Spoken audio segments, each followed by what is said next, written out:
Hello again, I'm John Terzak, and today I'm going to answer the question of how to make mozzarella and Carozza.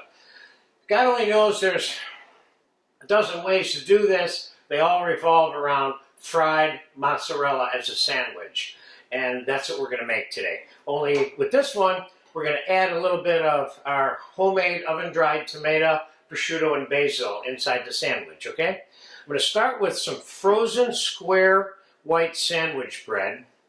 And I'm going to cut circles out of this. You can certainly cut squares out of this. We're going to make 3 little sandwiches. 1, 2, 3. Okay.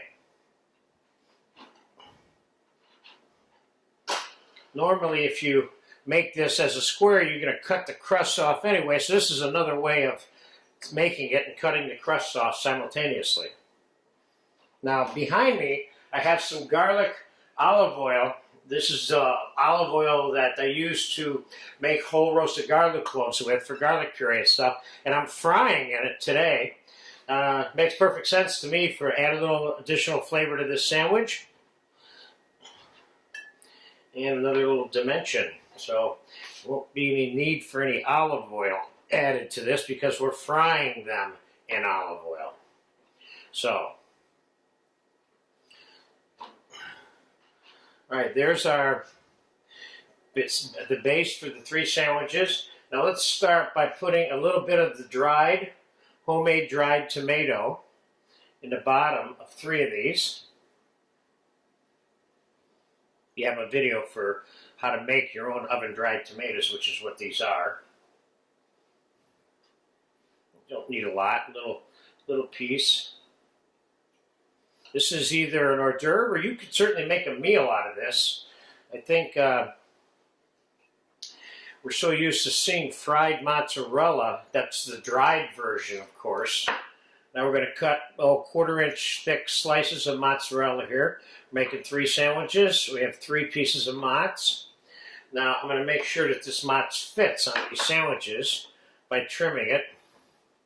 Like so. Fits right on there.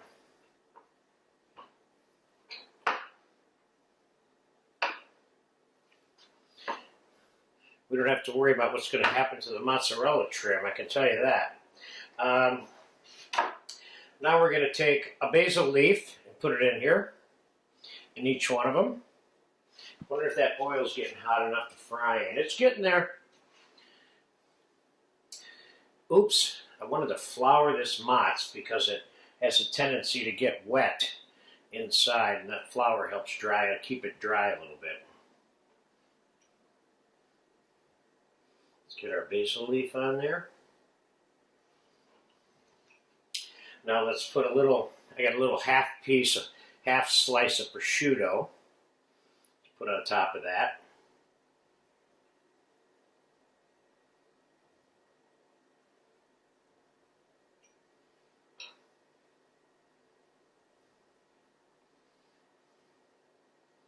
Now let's take the bread, press it down on top of each one of these.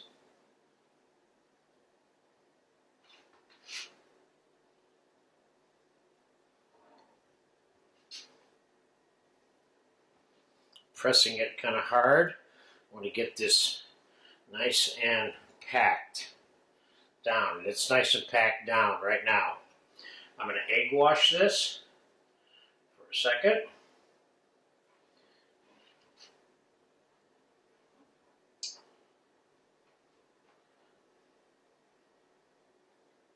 Now some people would bread them and some people don't bread them. Some people flour them and egg them and fry them straight up without breadcrumbs. You can put breadcrumbs in it, or you can flour and egg it and not put breadcrumbs, and it still qualifies as being what we're suggesting it is, which is a very traditional version of mozzarella and Carozza. Oh, that oil is definitely getting hot now. That's good. Let's get some breadcrumbs on this. Like so.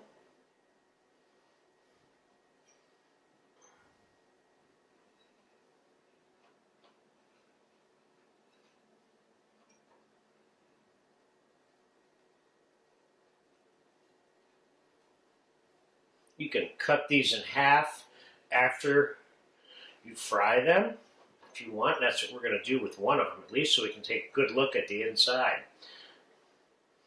Okay, let's get these in the oil to begin frying.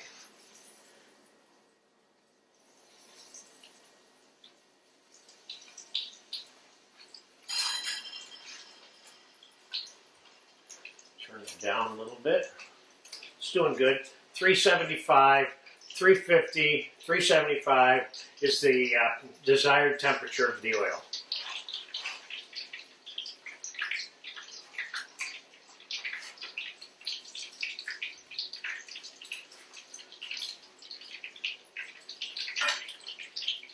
Now remember, we're not making fried mozzarella as in dried fried mozzarella. So this doesn't have that same elastic gooiness that those fried mozzarella sticks that we've all have, okay?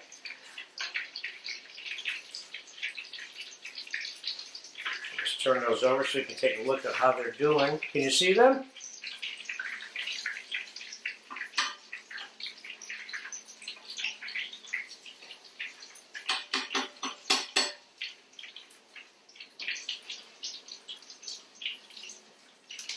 And what we're going to do is, I have some tomato basil sauce here that I made, and I have some anchovies and some capers. We're going to garnish this with. We're going to put a little bit of tomato sauce on the plate next to it.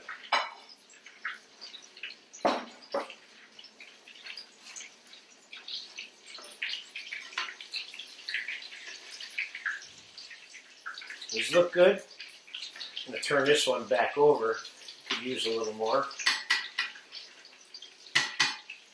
I'd say we got about 30 more seconds and they're fried enough. Again, this doesn't have to be hot, boiling inside. You don't need to pop these in an oven after you deep fried, or God forbid, put them in a microwave or something with the thought that you're going to get your cheese melted. This is not dried mozzarella.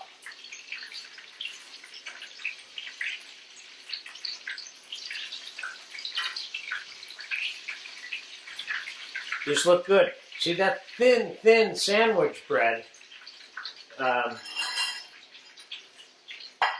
just drain them a little bit over here. That super thin sandwich bread, the oil just goes right through that.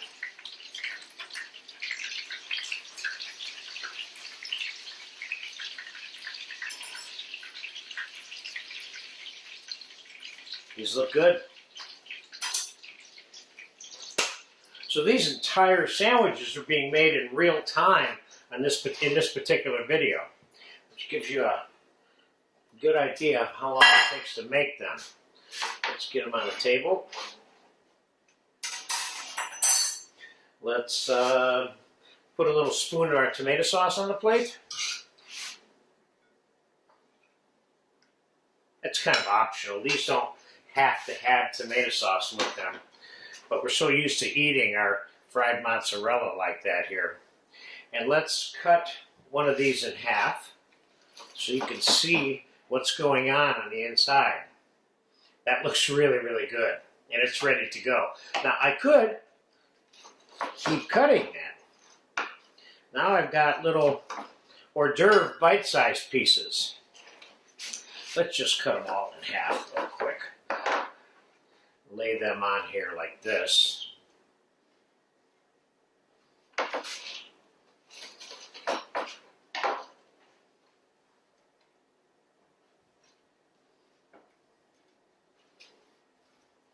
Put our little quarter snack pieces on here.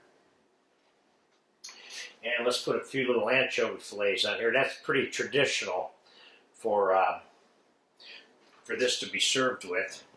And we'll sprinkle a few capers on here, sauce.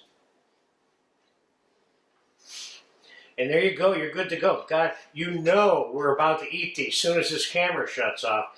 There you have it, very traditional version of real Italian mozzarella and Carozza. Get a chance to make this, go for it. It's really good. What's not to like, as they would say.